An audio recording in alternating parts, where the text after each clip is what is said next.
September 2024, আজ থেকে ঠিক 1 মাস আগে 5 আগস্ট 2024-এ বাংলাদেশ যে নতুন করে দ্বিতীয়বার স্বাধীন হয়েছে, সেই স্বাধীনতা অর্জন করতে গিয়ে যেসব ভাই এবং বোন এবং বন্ধুরা, যেসব সাধারণ মানুষ প্রাণ দিয়েছে তাদেরকে শুভেচ্ছা জানাই।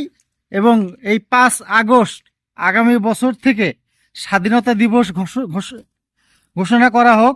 সারা দেশের মানুষ, সারা বিশ্বের বাঙালি ভাষী মানুষ যারা আছে তারা এই আগামী বছর থেকে 5 আগস্টকে স্বাধীনতা দিবস উদযাপন করবে। 5 আগস্টের মাধ্যমে 5 আগস্টের স্বাধীনতার মাধ্যম দিয়ে বাংলাদেশ নতুন অধ্যায় শুরু করেছে। আগামীর বাংলাদেশ হবে ছাত্র জনতার বাংলাদেশ, আগামীর বাংলাদেশ হবে জনগণের বাংলাদেশ, আগামীর বাংলাদেশ হবে স্বৈরাচার মুক্ত বাংলাদেশ। আগামীতে আর কোনো স্বৈরা শাসক যাতে বাংলাদেশের এই ক্ষমতা দখল না করতে পারে, সেই জন্য দেশের সকল নাগরিককে সচেতন থাকতে হবে যাতে আগামীতে কোনো স্বৈরা শাসক আবার ক্ষমতায় না আসতে পারে। সকল নাগরিককে ঐক্যবদ্ধ থাকতে হবে যাতে আগামীতে কোনো হায়না আর বাংলাদেশের ক্ষমতায় না বসতে পারে। সেই বিষয়ে বাংলাদেশের জনগণকে সচেতন থাকতে হবে। এখন মেধাবী ছাত্র ছাত্রী এবং সাধারণ মানুষের রক্তের বিনিময়ে যে স্বাধীনতা পেয়েছি, সেই স্বাধীনতা আমাদেরকে রক্ষা করে চলতে হবে। সেই স্বাধীনতা বাংলাদেশের জনগণকে রক্ষা করতে হবে। সে বাংলাদেশের স্বাধীনতা রক্ষা করতে হলে বাংলাদেশের জনগণকে সবসময় একতাবদ্ধ থাকতে হবে যাতে আগামীতে কোনো স্বৈরা শাসক বাংলাদেশের ক্ষমতায় আর না আসতে পারে। সেই বিষয়ে আমাদের সচেতন থাকতে হবে। আমরা চাই আগামীর বাংলাদেশে যুবক নেতৃত্ব আসুক, নেতৃত্ব দ্বারাই বাংলাদেশ চলুক।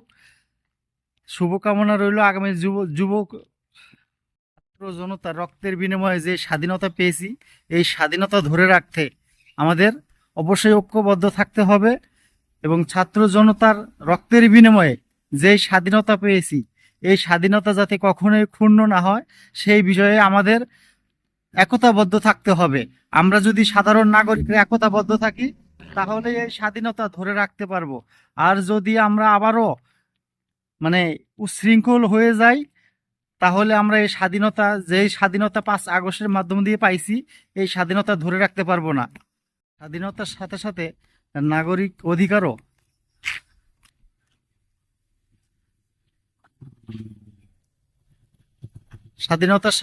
নাগরিক অধিকারও আমাদের ধরে রাখতে হবে।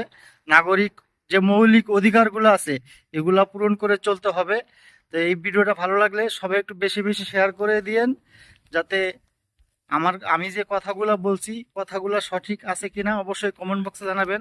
আসসালামু আলাইকুম।